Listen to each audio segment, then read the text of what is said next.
Yo, what is going on, guys? It's your boy LOZA. Now, we just went to locals for the second time, so I've been testing the new stuff, and there's some cuts that need to happen. So from my last list, I was playing Tamias at 1. Not anymore. Tamias, unfortunately, bricked the hell out of me today. When it is usable, it's normally only good to bait Imperm or Vela for making Anaconda.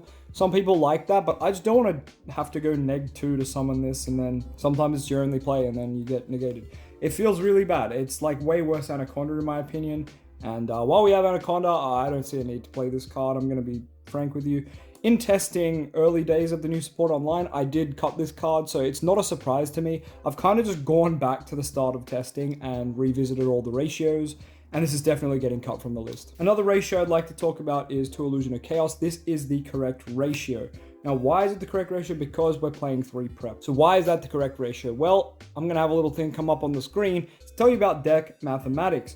In the Yu-Gi-Oh! Probability calculator, we can see that 5 is the perfect number to see a card at 1 in your hand without boosting the chance of seeing 2 and 0, etc, etc. So basically, playing a card at 5 is for if you want to see at least 1 in your hand, but only 1 in your hand, starting hand that is. And the reason we play multiple of prep is because prep is not once per turn. Illusion of Chaos is once per turn. But there's more. People think that's it. There's more. 1, you can play Soravus. You don't have to. You don't have to. But this card saved me so much at locals. This card's better than Tamias. Honestly, it's so good. But yeah, you don't have to play Soravus, by the way. You don't have to play this, okay? The other reason prep is good is because, I don't know if you guys have read this card. I swear, Illusion of Chaos grabs the Dark Magician monster, right?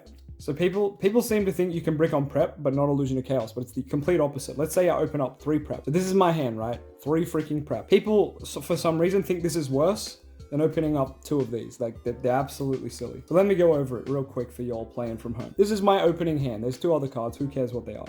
I'm gonna go, damn, guess I'm searching Illusion of Chaos with the first one, right? Cool, we got our Illusion of Chaos. What's Illusion of Chaos gonna search? I don't know, probably Magician Souls. Now, you can put back one of the preps here, but in this scenario, we have other cards, so let's just say we had, like, freaking Red Eyes. I'm gonna put Red Eyes back on top of the deck. Cool. Well then, summon your Magician Souls by probably sending Dark Magician or Dark Magician go to the grave, doesn't really matter.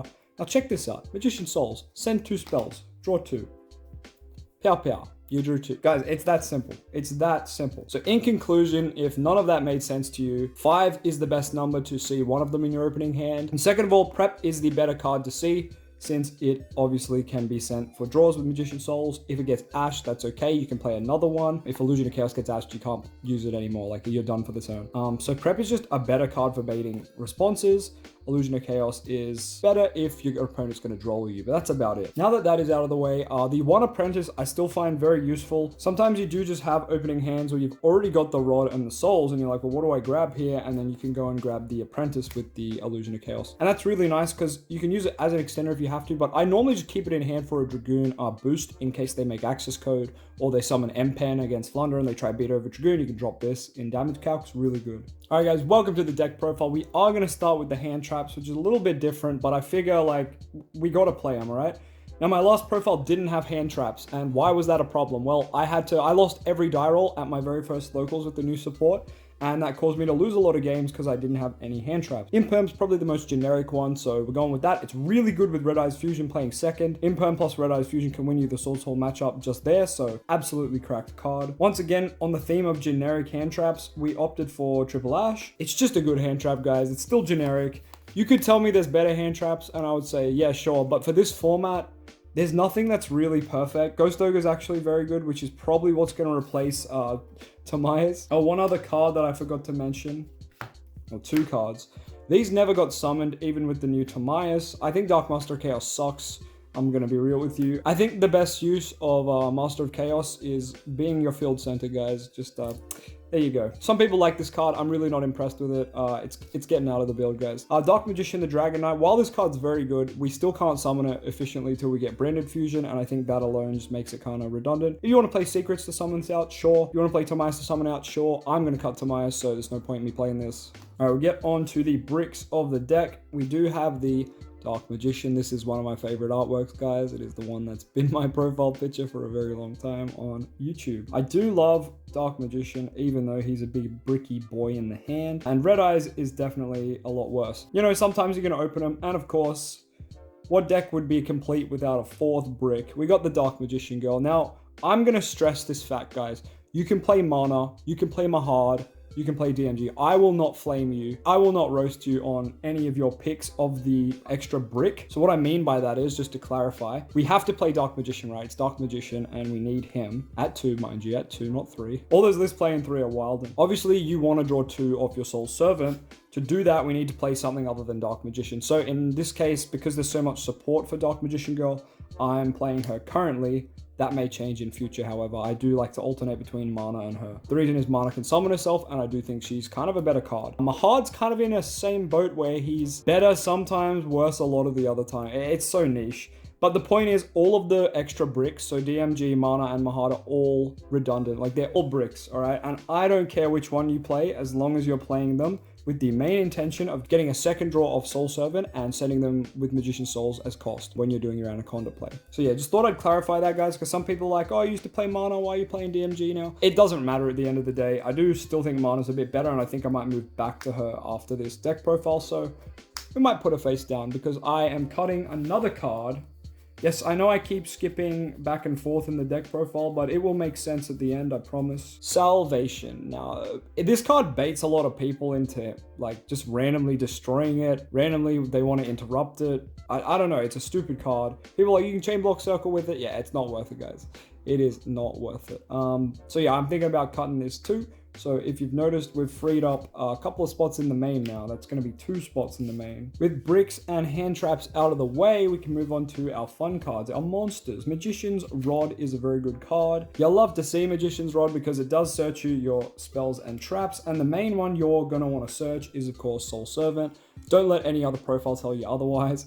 This is pretty much what you're going to want 90% of the time, guys, and no cap. If you do happen to open up Soul Servant or Circle, that's even better, because playing them together, of course, can confirm you the Eternal Soul, and that is exactly what you want.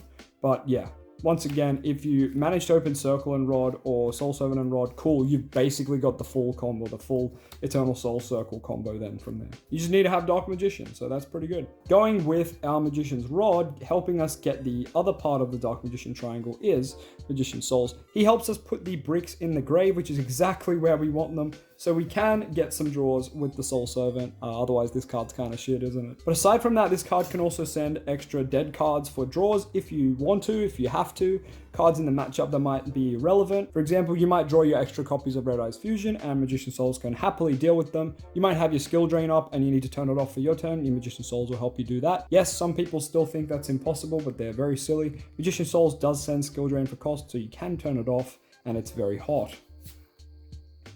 The one Apprentice Illusion Magician, she's honestly really good. I think I already said it, but yeah, she's way better than Tamias in my opinion. This slot is the Tamias slot, which I'll just put face down for now. That'll be something else at the end of the profile. On to our ritual monsters, and yes, we're not trying to summon them, guys, okay? A lot of people talk about this guy's effect on field, and yes, it is a good on-field effect, but we are not trying to summon it, I'm sorry. Not in this build, at least. You can summon it in your build, but I think that's bricky and stupid. 2 Illusion of Chaos, once again, is the perfect ratio if you play 3 prep. If you're not playing prep, you'd probably want to max out on Illusion of Chaos since you do want to see it in your opening hand. I think if you just play this exact ratio, there is nothing that can really disrupt you. You're always going to see your Rod or Souls turn 1 with a setup like this. If we do the math, we've got 3 Magician's Rod, 3 Prep, and 2 Illusion of Chaos. Altogether, that is 8 copies of Rod, if you want to put it that way. Of course, the same math can apply for Magician's Souls. We've got 8 copies of Souls once again. But unfortunately, if you do use Illusion of Chaos to get to Souls, well, then you go back to only having 3 copies of Rod because you can use Prep again, we can't use Illusion of Chaos again. So it's a consistency boost, yes, but it sounds a lot bigger than it is, if that makes sense. All right, the final ritual, which I probably should have had out here before, is your boy Soravis. While he is a strange card to play, and kind of like some people are like, oh, I'd rather just play an extender, that's fine, man. Go play an extender. I'm going to play a card that can protect my Anaconda or my Rod from resolving. Sometimes you do just need that Rod effect to go through to grab you the missing piece, or you need Soul Servants to get some draws going. And this card can really help with that. It is also a dragon. I don't think that's ever going to be relevant, but you could use it for a Magicalized Fusion play if you needed to. Hasn't ever happened yet. I just use it for the hand trap effect, and it's great at doing that. Of course, it is searchable via prep. So we've essentially got 4 copies of Soravis. which is really nice. Once again, prep's not once per turn, so if you do open up 2 prep, well, cool, one can grab your Illusion of Chaos, your second one's going to grab your Saravis. There's no problems there. And to reinforce what I said earlier, if you do open the third one, you can just Magician Souls that you searched off Illusion of Chaos, send it away, and draw a random card. Some other spells we're going to be rocking is one Upstart. This card is just absolutely cracked. If you don't know already, this card plus Magician's Rod makes you Anaconda. Yep, just these 2 cards can get you to Dragoon, which is insane. Upstart just synergizes too well with Soul Servant. You're normally going to want to play your Upstart. Your opponent shouldn't ash you, and you're going to chain the Soul Servant. What's funny is one of the guys from my locals who watches the channel, I Upstarted him last locals, and he ashed it immediately. And I did have double Soul Servant in my hand, so unfortunately I didn't have a play to make after that. I really needed that Upstart to go through, and yeah, he kind of ruined my day. So at a normal event, no one should really ash this, but when people do know what you're doing and stacking your own deck, they will try ash it. But nevertheless, you never want to activate Soul Servant first, okay? I see bad Dark Magician players activate Soul Servant first, and then they play Upstart. People will ash that because they know you've stacked, so unless you're trying to bait ash for ref, don't do that. What you're going to want to do is play the Upstart. They're not going to hand trap it, chain the Soul Servant. Then you're going to stack Magician's Rod and Magician Souls, and you're going to draw it. All right, another one of, I would say Upstart and Prep are mandatory, but this card is not mandatory at all, guys. This is a personal preference of mine. I like playing Monster Reborn. You do not have to play this. It's just a very generic extender. It can revive Dragoon. It can take an opponent's monster from grave. And that's why I like it. It's very versatile. And, you know, a lot of people hate it. Even combo decks don't really play this anymore. But I find it very useful. It definitely can be a brick turn 1. Today I had it in my hand with a bunch of dead cards. So it can unfortunately do absolutely nothing. But I think the value on it's too high. Drawing it going second, drawing it in a mid to late game is absolutely insane. And this card can force negates even. So I do like Monster Reborn. Could definitely be cut if I find a better card to play though. So this is definitely a flex spot card. So don't feel like this is necessary at all. We do have our Hornet Drones, Engage, and Eagle Booster. Yes, I'm still playing them. And no, I don't think I'm going to cut them just yet. The Hornet Drones gets me to Dragoon so many times today for free, and last locals as well. Engage, once again, can get you that cheeky extra draw because you've got stuff like Prep and Upstart and random other spells going to the bin all the time. Not to mention our Eagle Booster acting as like another copy of Saravis here to protect your Anaconda. Now, some people might think that's a bit too much. Like, we've got these 2 cards and we do have a Call by the Grave coming up as well. So you might think, oh, that's a bit too many, you know, cards to prevent your opponent from negating his stuff and not enough to just get engine going, and that's fair enough. Here we have the Call by the Grave, so you can kind of tie in these 3 cards together, though they all negate slightly different stuff. So Call by the Grave is definitely for when you just hard play ref and your opponent is going to ash you on that. So Call by and ref are best friends. When you see these 2 in hand together, it's a good hand. I had that happen today with Village as well, and it just auto won me the game. Like, absolutely insane. So yeah, as I said, Call by the Grave can negate Effect Veiler and Ash. They're probably going to be your main 2 targets for Call by the Grave. So Ravis negates anything that targets your Anaconda or whichever monster you're trying to protect, but it's normally going to be Anaconda. So Saravis is good for Imperm and Veiler, but it's not good against stuff like Gamma. Obviously, it's useless against Ash. It's useless against a lot of other hand traps. It's super good against the generic ones, which are Imperm and Veiler. So he's a good boy for that. And also, it doesn't have to be on your Anaconda like this card does. Unfortunately, Eagle Booster does have to be on an extra monster zone card, which is normally going to be your Anaconda. But it could be like your Selene as well. You could think about that, or your Dark the Dark Charmer. So this card is a little bit, you could say better, because it makes your extra deck monster card unaffected by your opponent's card effect. So that is really cool. But you can see they all kind of play around different things. Like Call by the Grave can't hit Gamma. This can't hit Gamma. This can. This will prevent you from being gammed. And vice versa. This can protect you from Imperm and Veiler. This can protect you from Imperm and Veiler. This can only protect you from Veiler. And this can protect you from Ash, which the other 2 can't. So you can see they're not the same card. While they serve the exact same purpose, they're all different in their own way. And I do like playing 3 because think about it. If Call by the Grave was at 3, you'd be playing 3, right? Because you could play ref and Call by, that's insane. So that's my logic in my head, right? I have 1 Call by the Grave that I can just sack. I have a searchable Eagle Booster and a searchable Saravis. 2 pseudo Call by the Graves that are searchable. I really like that. Some people hate the Eagle Booster. Some people hate the Striker package altogether. I can understand that, but I just think it's too good. And some people hate Saravis as well. Once again, I think it's too good. People know to negate Anaconda. Like, people aren't dumb. They're going to save their negate for Anaconda. They're not going to care about Rod. They're not going to care about Souls. They're saving it for your green-ass boy who's going to pay half your damn life. Well, not half your life. Quarter of your life. You know, they're going to negate you there. So you really do need to have stuff for protecting your Anaconda, guys. Ironically, you could play Secrets of Dark Magic, and if you had Dark Magician on field or hand, you could Secrets away the Anaconda and the Dark Magician to make a fusion play to prevent Anaconda from getting hit by Imperm or Veiler. But once again, these kind of play around that, and this plays around the Veiler, so, you know, each to their own. I may be playing Secrets at this point, though, because, like, I'm cutting so many cards from the deck. All right, let's move on to our next lot of spells, and of course, it is my fan favorite, best card in the deck, Red Eyes Fusion. Now, this is also a controversial opinion, of course, but Red Eyes Fusion is just too good in my opinion.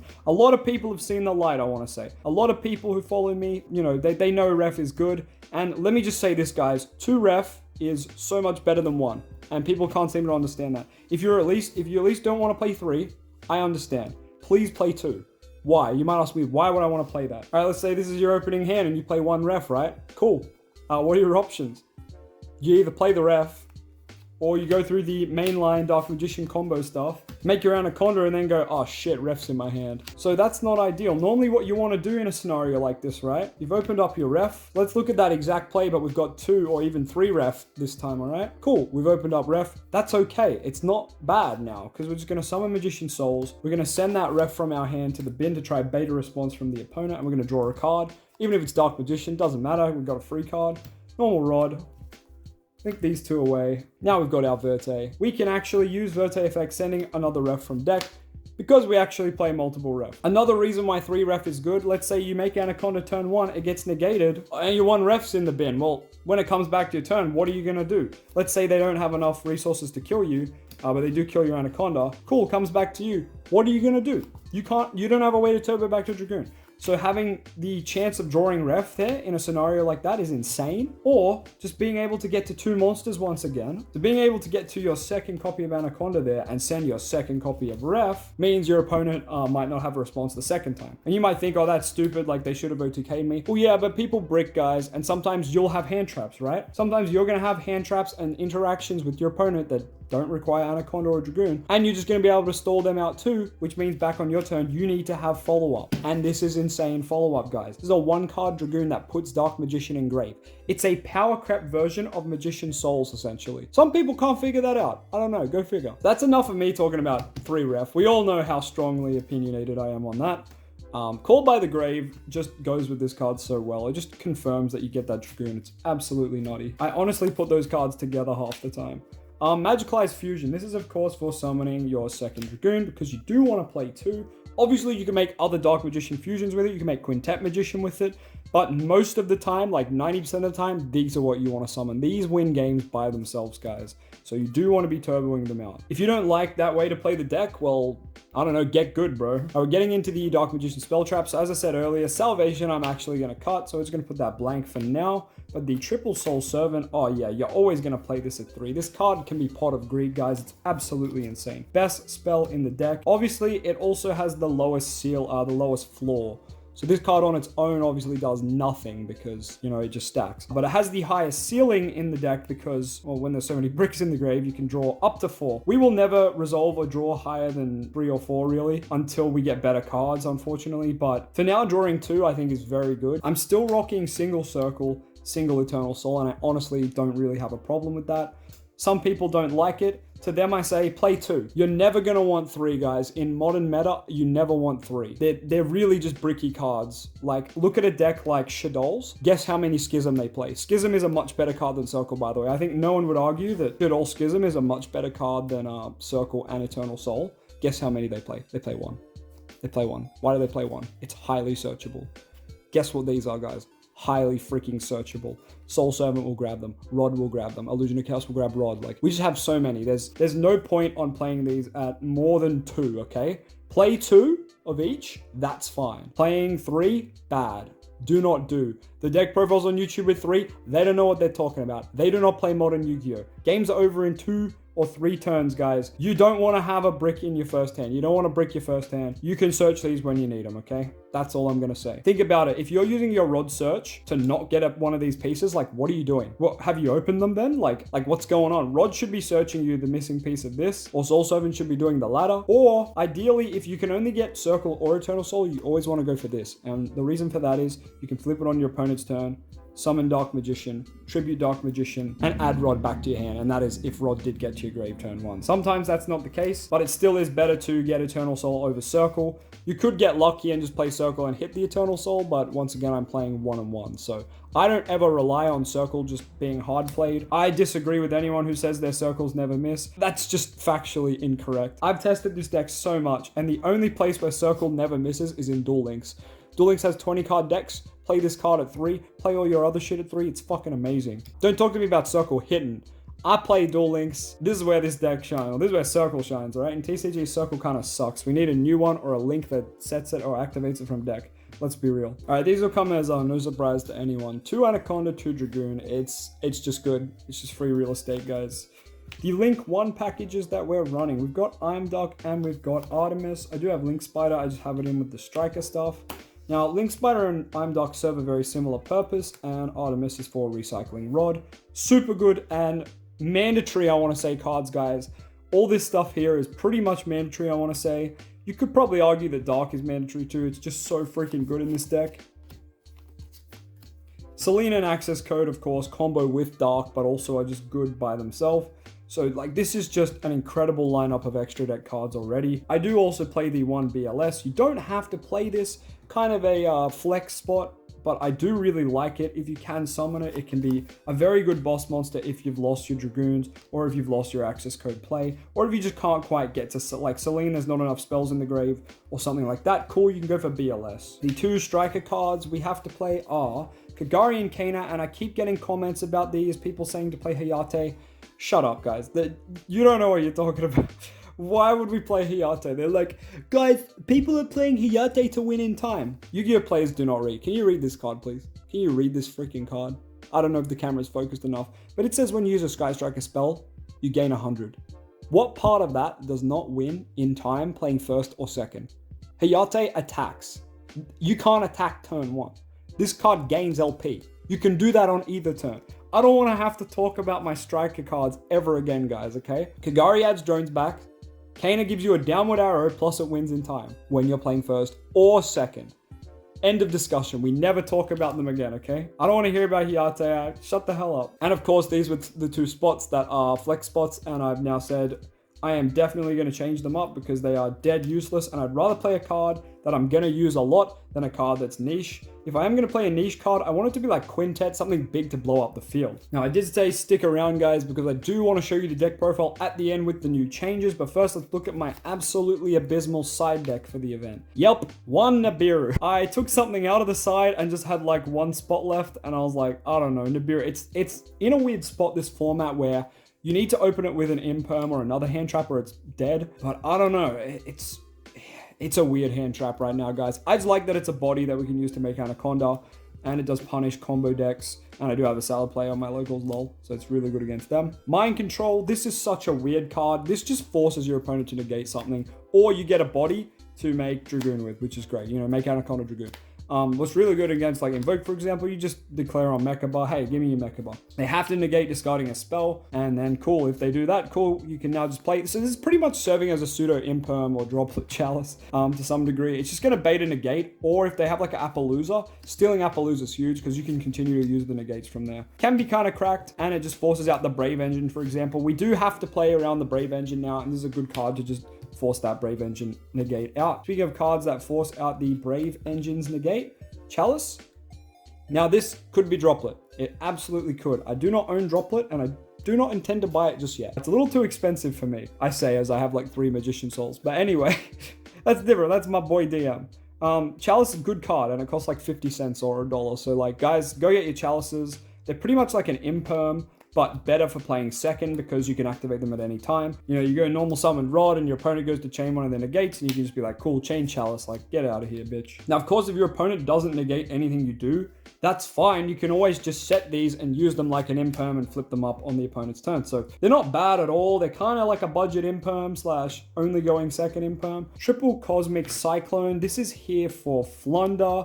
This is here for Prank Kids. You could say Shadol Schism. There's a lot of decks right now. The Scythe Lock as well. There's a lot of decks right now that just absolutely annoy the shit out of you. and you just need to get rid of their shit. You know, pay 1,000, not deal with that shit anymore. So this is great for that. Obviously, prank kids sometimes set multiple back rows, so it is hard to know which one Pandemonium is. You can play twins instead. That would be another great option. I don't mind playing twins. Sometimes the discard's good in DM. You discard a brick, sure. But sometimes we really just can't afford to discard. So I am going with the Cosmics for now. Another alternative is you could play Night Beam. Why Night Beam is good is your opponent can't actually respond to it with the card you're targeting. So your opponent cannot activate the targeted card in response to this card's activation. Of course, they could chain a different card and then chain the card you're targeting. But point is, it can be really good. Normally, they're going to flip that Pandemonium as soon as you Cosmic it.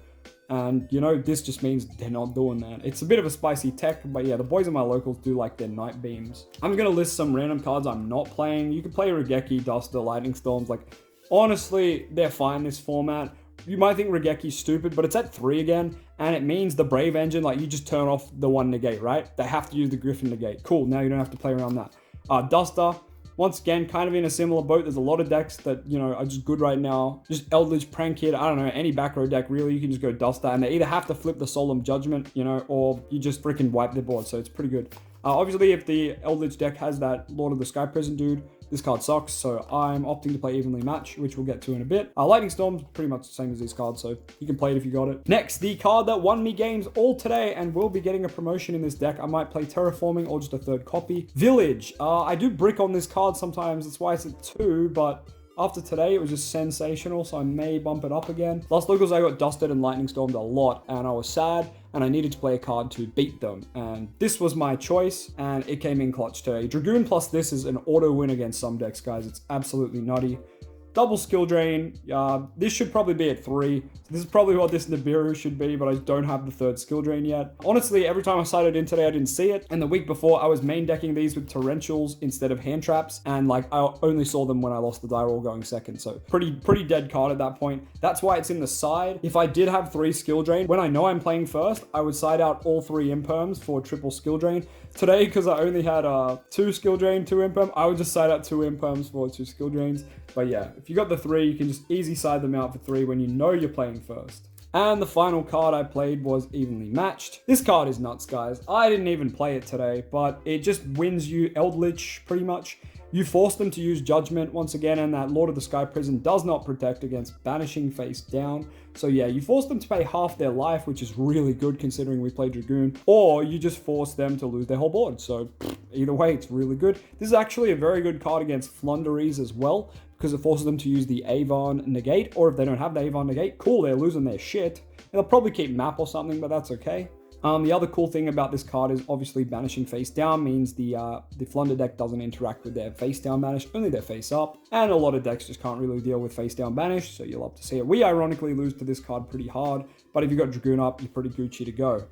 There's probably some other decks I'm missing that this is good against. I'm sure this is pretty decent against Prank Kids. Maybe not. I don't know. Haven't tried it yet. Probably won't. I do need some spice to beat Prank Kids though. Well, that is all for the side deck, extra, and mains. Well, I guess it's time for me to show you what I'm going to do with the new main deck. So here it is. So we have cut the Salvation and the Timaeus. And what we're going to tech in is 2 wonderful Ghost Ogre. Now, I do want to try to put E-Telly in here as well. E-Telly is a fantastic tech to, 1, summon your Ghost Ogre on the opponent's turn. If you don't happen to open one, you can just flip it then, and then you've got an interruption. 2, you can use it to make Hulk plays, or just extend into Anaconda with it if you need to do that too. So Ghost Ogre and E-Telly are both super solid options. But now I've only got the 2 spaces free, so I am just going to go for the Ghost Ogre. That does bump my hand trap lineup up to 8, which is a pretty good number for the current format, I want to say. And the reason why I'm picking Ghost Ogre is it does hit the Brave Token Engine, which is a bit of a problem for this deck.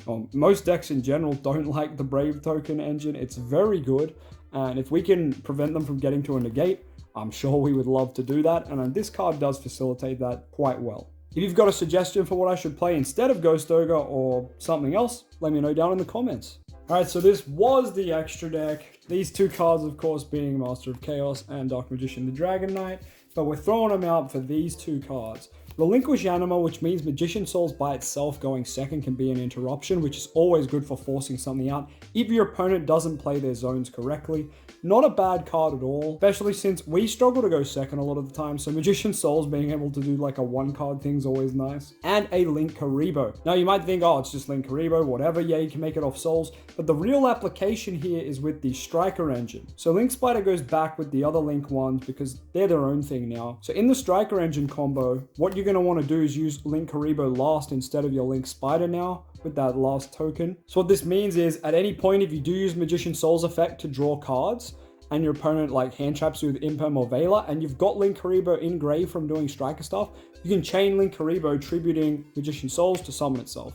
And that means you'll dodge the Imperm or Veiler and you get Link Karibo, which is questionably stronger than a 0/0 monster because this effect is actually pretty relevant. Matt was the one who introduced me to playing Link Karibo instead of using Link Spider for that very last play of the Striker engine, and it's honestly pretty good. The only problem with it in the past was extra deck space because we were playing Dogmatica and whatnot. But now that we just kind of have the room, I'd rather play stuff that's super relevant and easy to make all the time, like all these Link 1s, than fill my deck with a bunch of dumbass fusions that I'm never going to summon when all I really want to summon is Dragoon. Now, of course, you could play a Quintet Magician if you wanted to. You could also play IP Masquerena or Appaloosa, or both of them together is actually very good. Because if you do open the Striker engine and Rotten Souls, you can actually end on Anaconda with IP, and on the opponent's turn, you're going to IP and link away Anaconda and IP into the Appaloosa. Only 2 negates, but with a Dragoon up, that's pretty good. So that is going to do for the new extra deck, which I'm pretty happy with. Let's go over some other tech cards you could play.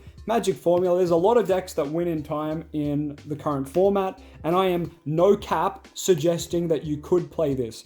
I'm not saying you should, it's a meme, but I do want to pull it off one day. The text is you can only equip it to Dark Magician or Dark Magician Girl, gain 700 attack, but this is the effect that matters. When it's sent to the grave, so it's if it's sent to the grave, so it never misses timing, it's an if effect. Gain 1000 LP. So what you normally want to do is just send it off your Magician Souls.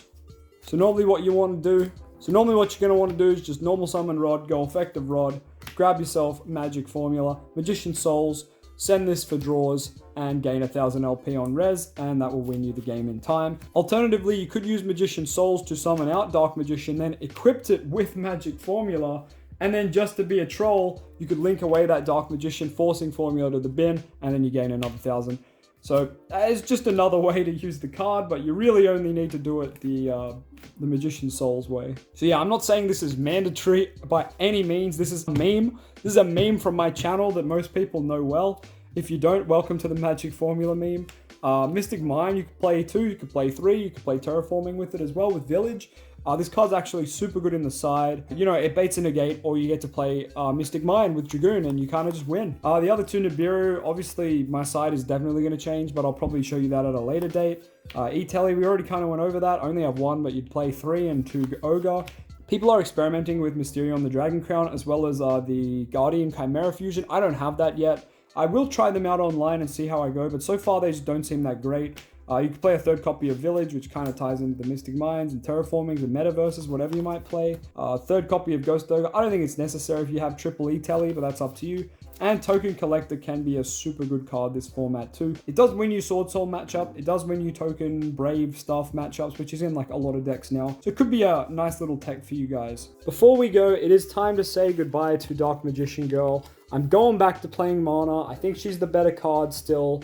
And there's no real reason to play Dark Magician Girl if I'm not playing Secrets, Salvation, etc, etc. So, see you, Dark Magician Girl. We're back on the Mana gang. Hey guys, thanks so much for watching the deck profile today. If you did like it, don't forget to comment, like, and subscribe. I'd love to hear your feedback on this deck profile. I have been taking it to locals quite a bit, and I'm feeling a lot more confident in the list now. You can see a bunch of my mats here from the tournaments I have done well in, or just got lucky in like the door prizes. But hey, we don't talk about that. Anyway, I'm going to be making a bunch of Master Duel content as well as Dark Magician content. So if you're interested in any of that, hit that subscribe button, and I will catch you very soon. Bye-bye.